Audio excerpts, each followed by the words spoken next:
In this lesson, I'm going to teach you about power chords. So power chords.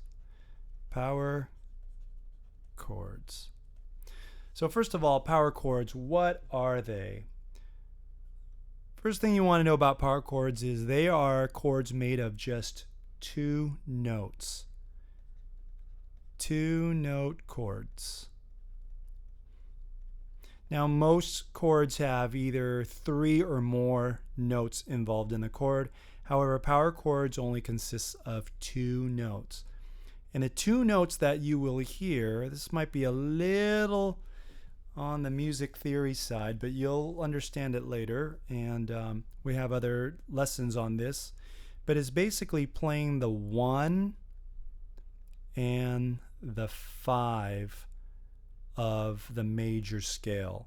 So you take any scale, or actually any starting note, bum bum bum bum bum bum bum bum, and you were to number those from 1 through 7 and back to 1, you would get 1 2 3 4 5 6 7 1. And what a power chord is just taking the 1 and the 5 of that scale. 1 2 3 4 5 1 5. Those 2 notes played together is a power chord. And the one other thing I want to tell you about power chords is they are neither major or minor. And that is because the note that determines whether or not a chord is major or minor is not played in the power chord. It's not either 1 or the 5. And so this is pretty great because you can use power chords either over a major chord or a minor chord because they can be played for both. Okay, so let me show you the formula on a guitar on how to play every power chord that you can think of. Okay, so before we show you a fretboard, let me see. Well, actually, let me show you a fretboard. Fretboard looks like that. What you need to know is the way you're going to be viewing this fretboard is like this. It's as if you're looking down on your guitar fretboard as you're playing it. Okay? So that's what it'll look like. And so let me just get a color here. Here's the formula. So you pick any note on the guitar. So I'll just pick this one.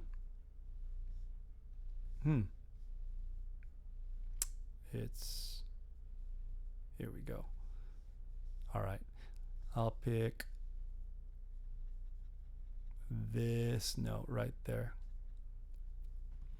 Okay, so the formula is you pick one note to beat what's called the root.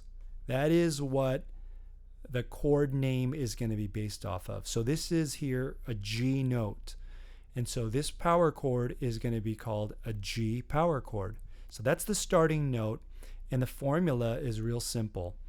All you do is you go down one string, just one string. Okay, so you're on this string, you go to this string.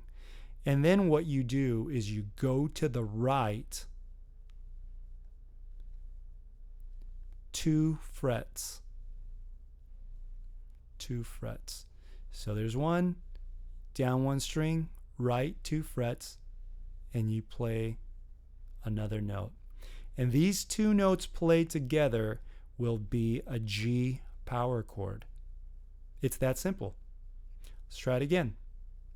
Try a different place here. Okay, so let's pick this note.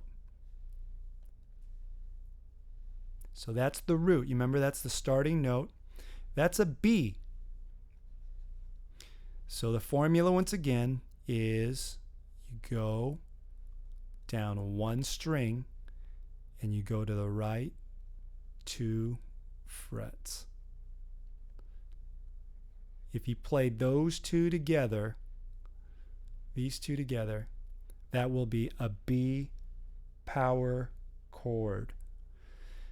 You could even take this to this string here. Now usually power chords aren't played this high in the register of the guitar, but this is just as an example. The same rule will apply. Whatever note this is, which this is an F, if that is the root, all you would do, go down one string to the right 2 frets. If you played those two together, that would be an F power chord. Now it'd be a real high chord, but it still would be an F power chord. Now, one of the important things about these power chords that you'll need to know is you're only playing 2 strings at a time. And so it's important that all the 4 strings that you're not playing are not heard. So you're going to need to somehow figure out how to mute those, because these 2 notes, the 1 and the 5, played together has a certain sound that if you play it, you'll definitely recognize it. It's all over music. I've even heard it said that when you play 1 and 5 together, those 2 intervals, it almost comes off sounding like one note. It just cuts through anything. So it works really well, especially with distortion. And in fact, if you do play with a lot of distortion, a lot of times power chords sound better than regular bar chords, because when you get too many notes played at the same time with distortion, it starts sounding a little kind of cluttered and messy. Okay, now that formula works that I just showed you, 1 down, 2 to the right, works on any string except for when the root is on the G string right here, this G string. I'm going to show you this formula. So whenever the root is on this string, so we'll pick this note. Let's say that is the root note. Now you have to adjust the formula just a little bit. Rather than going, you still go down 1 string, but because of the unique guitar tuning with this B string, you are not going to go to the right 2 frets, but you're going to go to the right 3 frets. So right there, that would be a B flat power chord. One more. This is kind of tricky here, but let's just say the root note is going to be this open G string. Now, whenever a root note is a open string, it can kind of get tricky and it can trick people. But the best way to think about this is to view this nut here as just another fret. So let's say you're fretting here, on this side of it. You would do the same trick. You would go down 1 string and you would go 3 frets right. You remember 3 because it's on that unique G string. 3. So that played together, these 2 notes, that would be a great sounding high G power chord. Okay.